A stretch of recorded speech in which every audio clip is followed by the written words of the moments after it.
And greetings once again. The third time today.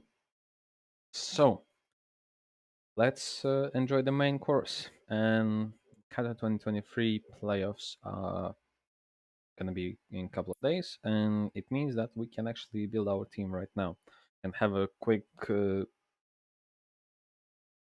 my total exposure of what I actually think that's gonna happen.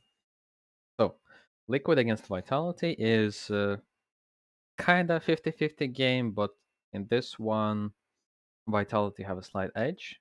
Um, Liquid right now they look like they're still figuring out what they're gonna do. Right? Probably they're gonna get rid of Aussie soon. Nitro is a questionable IGL. Uh, like any top team just knows what to do against them, and they have no chance against teams like Navi, G2, even FaZe though. Like that FaZe lost, but it is just Kerrigan doing Kerrigan classic thing that whenever the game goes tough, it's just rush B, and you would have thought that it's kind of time to cure yourself from this by this time, but well, Kerrigan still believes in that rush B potential, which I completely agree to him. But the question is that it shouldn't be just a 5-man rush B; it should be slightly smarter. But it is what it is. So Liquid probably gonna drop this one two. Zaivu probably gonna perform well, and hopefully Dupree gonna step in and help his team a little bit. Because Apex at the moment is just embarrassment. I don't know how you can be so bad. Like we were kind of laughing at Hooksy, but Hooksy comparing to Apex is just I don't know, tier one player, and Apex is just a matchmaking hero. Right now, Navi against Outsiders, and I am really pleased to see the way Outsiders are playing. Hopefully they can go far this event, and I actually gonna take them as my dark horse. I'm very happy to see how Chiron is implementing the team. He's taken a lot of risks. He's very confident, and yeah, hopefully against Navi it can actually pay off as well. And James is doing really well. Flit is playing smart. Fame still has his aim, and Kickert is also doing a lot of work. So I see the chemistry between these players, and if there's a team that potentially can stop G2 from winning the whole thing, and I believe it's Outsiders, you might not like be on the same page with me, but if Outsiders kind of fix their mistakes and slightly, uh, find that balance in their routine, I would say, then probably it even can be like 2-0 for Outsiders against Navi. Not gonna be surprised. Then Heroic against Outsiders is probably the one that's gonna go 50-50. Uh, Probably gonna go all three maps. Not gonna be surprised if like either all three maps go OT or all three maps end like in 30 rounds. It's like with 16-14 for either teams. But in this one, mm, I still gonna go for Outsiders because Heroic right now, I see the job is playing really well, but there's something is wrong with Heroic. I don't know what, but there's something wrong. Maybe they are about to get a change, and especially with the recent news that Xiphon is no longer part of Sprout and he's becoming free, then potentially we can have a change in Heroic Xiphon, but who is going to take over? Well, Shush is an option, but I don't know. Tessus, I don't know.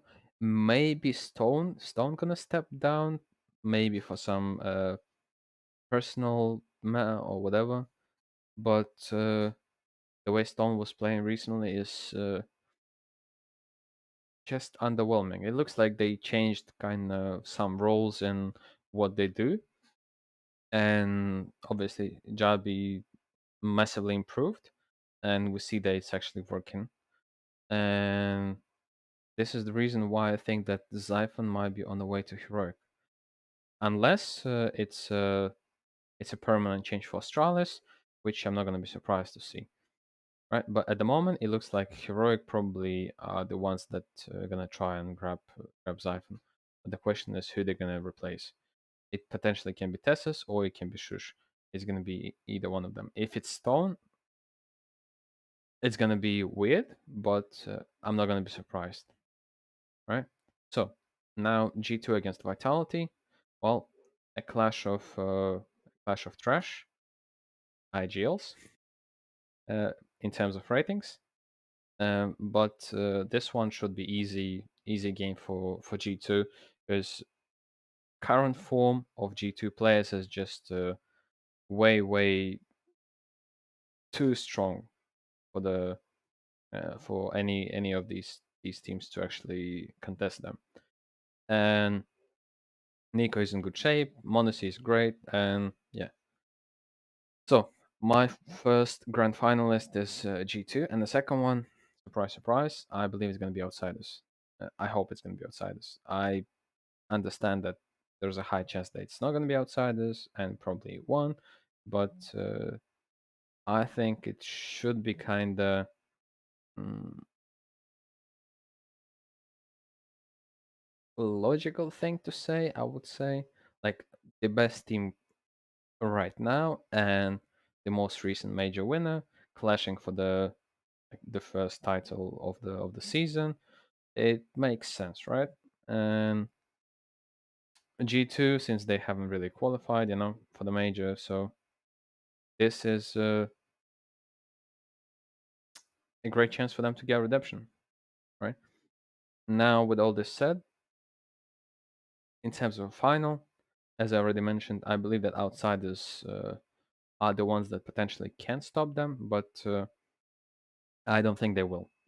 And now it's time to actually have a look at my team. So Monacy, I believe he's on a path to get his MVP medal, and exactly for this reason, you just must have him, and he will have a clash with the Vitality, where he probably gonna farm them pretty easily. On the other side, I have Hunter, who is always performing great, and if Hooks is gonna struggle, then Hunter probably gonna get his 1.15 rating with no problem, and Hooksy, even though G2 is gonna win, potentially can get even negative points. So uh, I hope all the way through that G2 player is gonna carry my team through, right? In terms of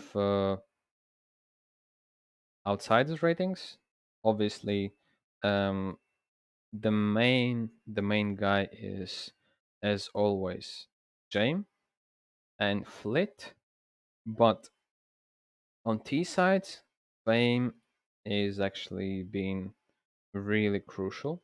If we actually look at the T side ratings, then uh, Fame and Flit are really similar, but Fame has insane aim, and Flit is playing more of those mm, late round positions in which outsiders are most likely to be saving if they kind of lose rounds. So he's not really gained that much impact in those rounds, right? When it's kind of post plan situation, then yeah, Flit and James they just crazy, right? But majority rounds gonna end before the plant for the outsiders, and in these type of scenarios, fame is really crucial. Also, kick it in many rounds. He's playing that Joker card. That's kind of mm, can be good for like 2 3 kills, and then he's been gonna be traded. So uh, from his point, it's just stable points and nothing crazy, right? I hope that outsiders win games and Kickert actually performing real well. There might be a chance where James don't really have to be involved in many scenarios, and like the team can slow roll any opponent. And yeah, in terms of Dupree, uh, Dupree is a filler player, and Dupree either gonna have a 1.15 rating or 0.9 rating, right? When on the other side, if you pick Apex, then Apex either gonna have 0.5 rating or 1. And those 11k aren't really worth saving and trying to get someone else when you know that it's probably 1 or 2 games for Vitality, and like any of Vitality's players other than Spinks or Zaivu gonna end up with the negative points, right? So at least we try to minimize our damage here, right? So this is what it looks like, and yeah, in terms of roles, it's all pretty clear. And in terms of boosters, I might even change some boosters. We'll see how it goes, and yeah, it is what it is. Um, Enjoy the Kato, and I'll see you when I see you.